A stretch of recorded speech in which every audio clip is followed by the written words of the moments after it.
We're almost there. In just hours, we'll witness the first full moon of 2026. But here's what most people don't realize. A lot of you are about to walk straight into a spiritual trap without even noticing, because tomorrow's full moon isn't just another moon. And if you go into it unprepared, it can leave you with consequences you didn't expect. This is not the time to jump into rituals or guided meditations just because everyone on your feed is doing it. Tomorrow's energy can get chaotic, especially if you're sensitive, intuitive, or spiritually tuned in. And the truth is, not everyone is built to handle that intensity. If you're not grounded, connecting to that energy can backfire. Instead of clarity, you can pull in confusion, anxiety, even emotional misalignment. So listen closely, because what matters most is knowing what not to do under this full moon. And the question is, are you actually ready for it? Before you light a candle and start setting intentions, stop.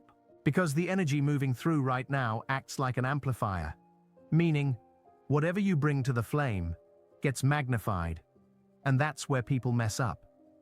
If you're carrying suppressed anger, chaotic emotions, jealousy, doubt, anything you've been pushing down, lighting a candle can accidentally call more of that into your life. Because fire doesn't respond to your words, it responds to your state. You can say the most positive affirmations on the planet, but if your spirit isn't aligned, that flame can attract the exact opposite of what you think you're manifesting. So before you even touch the match, do this. Cleanse yourself. Cleanse your space. Use your breath to empty the noise out of your mind, because your energy is the wick, and the flame will only follow what you're already carrying. Take a moment to connect with your intention in your body, not just in your head. Feel it. Anchor it. Because once that candle is burning, there's no undo button. Candles are tools for transformation, but only when the person holding them is clear, centered, and fully present. Now, there's one more thing people overlook during a full moon, and it's sitting all over your house. Mirrors. They're everywhere. You use them every day. No big deal, right? Tomorrow? Be careful, because full moon energy works like a magnifying glass, and mirrors are already powerful spiritual tools. Together, they create something that goes beyond just glass. During a full moon, mirrors can act like portals, reflecting more than your face. They reflect your energy, your light, and your shadow. So if you stare into a mirror too long tomorrow, it might start feeling off, almost like the reflection isn't perfectly syncing with you. Some people even describe it like this: it feels like something is looking back. And I know that sounds creepy, but this isn't about fear. It's about understanding what mirrors can pull forward when the veil is thinner. Mirrors have a way of revealing truths you may not be ready to face. I'm not saying you need to cover every mirror or avoid them completely. Brush your hair, wash your face, live your life. Just don't linger. Don't get lost in your reflection, because the longer you stare, the more likely you are to attract energies that thrive in that heightened full moon atmosphere. Instead, turn inward. The moon is already a cosmic mirror. It reflects enough of your inner world on its own. So use tomorrow to connect directly with you, without the distraction of outside images, glass, and silver. Whatever you think you're searching for in that mirror, you can only find it inside tonight and tomorrow, while the full moon hangs overhead. And don't be surprised if your dreams shift. They may turn vivid, wild, even unsettling, because the moon speaks to your subconscious in whispers. But tonight, it doesn't whisper. It shouts. The full moon reflects not just your light, but your shadows too. That's why dreams can feel so intense right now. But here's the warning. Not everything you see in a full moon dream is truth. Sometimes it's symbolism. Sometimes it's a distorted reflection of unresolved fear. Sometimes it's just emotional residue rising to the surface. So if you wake up shaken by a dream, don't panic. Not every dream is a prophecy. Some are just echoes. Your mind is processing amplified energy, and it won't always come through literally. The best thing you can do, write it down immediately when you wake up. Journaling helps you decode what's symbol, what's emotion, and what's just noise. Look for patterns, what keeps repeating, what actually feels meaningful, and this part matters most. Don't make big decisions based on every dream, because under a full moon, even your subconscious can exaggerate what it's trying to say. Tonight's dreams are moon riddles, not final answers. So reflect. Write it down. Sit with it. Let the energy settle before you make any big decisions or start assuming you know what it meant. Because truth always rises, like moonlight breaking through cloud cover. And here's the thing, your intuition is almost never louder than it is during a full moon. It's like an internal compass, pulling you toward truths you normally talk yourself out of. So tomorrow? This is not the night to dismiss that uneasy feeling, that subtle tug in your gut, that sudden realization that seems to come from nowhere. Under a full moon, your intuitive senses sharpen. You might notice strange synchronicities, repeating numbers, random run-ins with familiar faces, patterns you can't unsee, or dreams that feel way too vivid to ignore. But here's the catch. If you keep brushing those signs off as coincidence, it can cost you. You might miss the exact moment where clarity was trying to reach you, or the opening for healing, or the quiet warning that could have saved you from a mistake. The universe doesn't usually shout. It whispers. So pay attention to the small signals before they turn into lessons you can't avoid. Because the full moon isn't here to mess with you. It's here to guide you, but only if you're willing to trust your inner voice. And that's where a lot of people slip.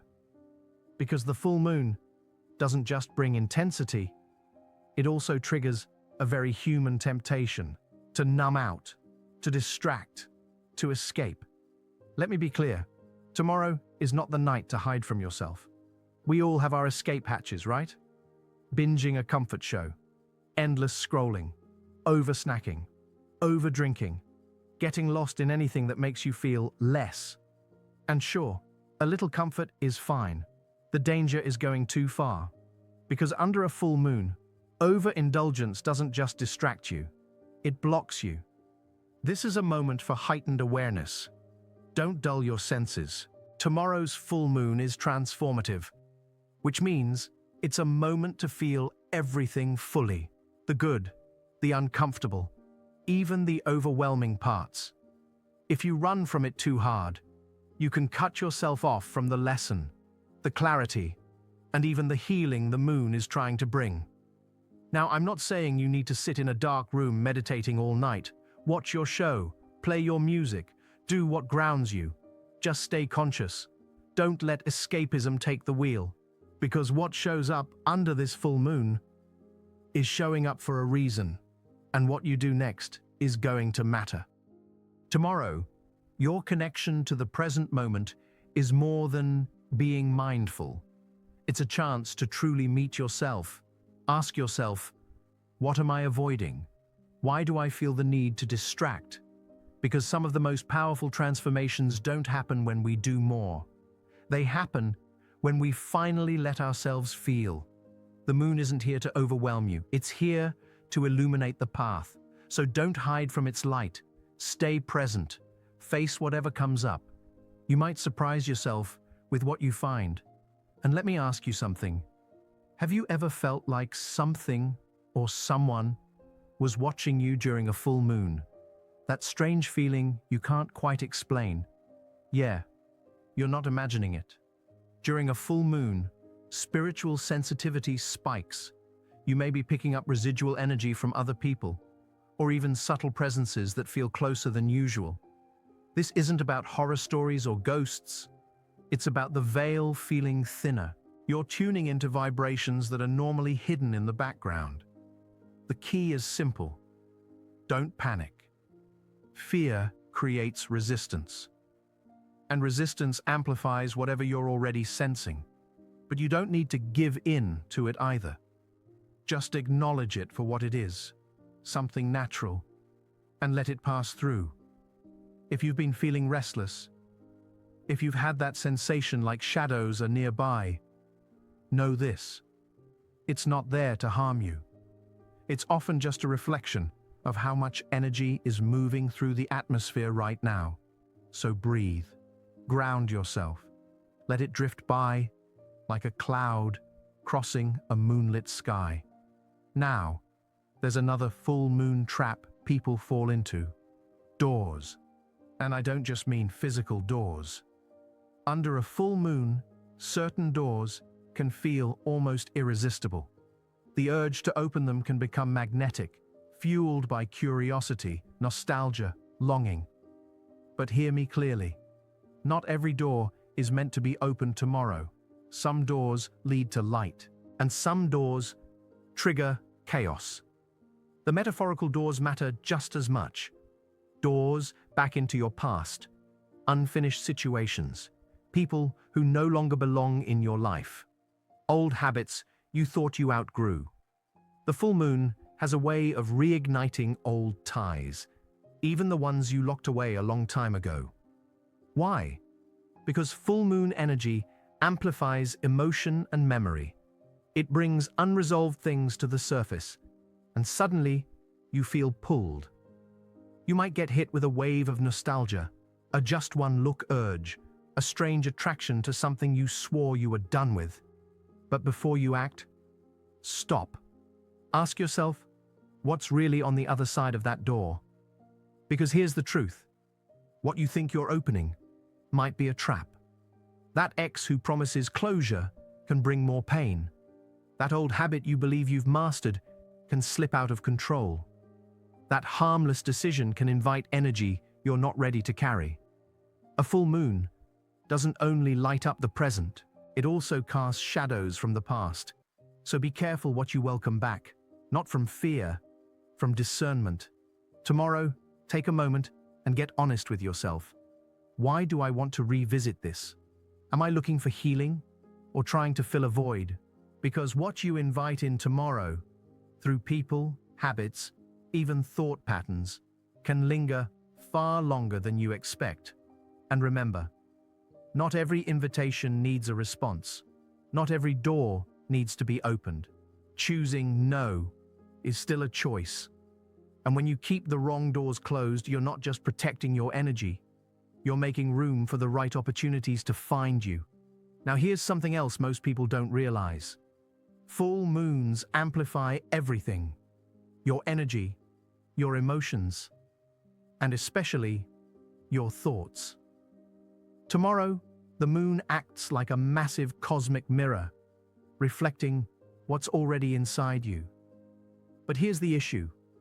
It doesn't separate light from shadow. So a passing negative thought tomorrow can turn into a loud echo if you feed it. You'll feel it coming. Maybe it's a quick flash of insecurity, something someone said weeks ago, a lingering fear about the future. Under a full moon, those whispers don't stay whispers. They grow teeth, they demand attention, they pull you into their gravity. And that's the danger. The full moon doesn't just highlight the thought, it amplifies the chain reaction. One moment of frustration can become an entire night of emotional imbalance. One small doubt can turn into hours of spiraling. It's like the moon saying, "Oh, we're focusing on that. Cool. Let's multiply it by 10. But you are not powerless. The moon's energy is neutral. It reflects what you feed. Negative thoughts only intensify if you keep handing them your attention. So when it happens tomorrow, do this. Pause, breathe, and ask yourself, is this thought useful? Is it true? Is this what I want to amplify? You can't always stop a negative thought from showing up, but you can choose not to invite it in for tea. Tomorrow more than ever, mindfulness is your superpower. Light a candle if it feels right. Set an intention to focus on what builds you up, not what breaks you down. You're the gatekeeper of your mind. The moon is here to remind you of your power. Let it guide you, not consume you. And if you're still watching, I appreciate you being here. If you want more content like this, hit subscribe. It genuinely helps the channel grow. And if you've ever felt any of these full moon effects, drop your experience in the comments. I read them. Take care of yourself, and I'll see you in the next one.